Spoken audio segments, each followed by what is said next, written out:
J'ai vu la police charger des grévistes, je l'ai vu aussi charger des chômeurs. J'ai vu la richesse de certaines contrées et l'incroyable pauvreté de certaines autres. Eh bien, durant toutes ces années, je n'ai jamais cessé de penser à l'Europe. Monsieur, lui, a passé une partie de sa vie dans une banque.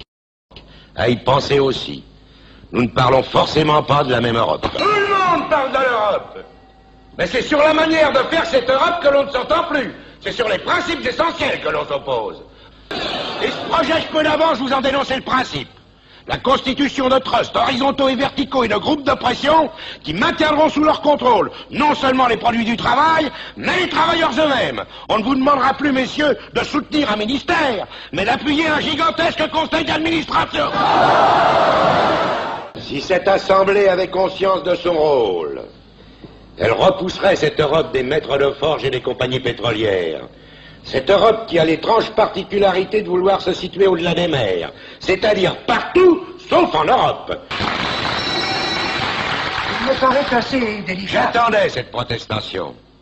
Et je ne suis pas surpris qu'elle vienne de vous. Je vous reproche simplement de vous être fait élire sur une liste de gauche et de ne soutenir à l'Assemblée que des projets d'inspiration patronale. Il y a des patrons de gauche. Je tiens à vous l'apprendre. Il y a aussi des poissons volants, mais qui ne constituent pas la majorité du genre.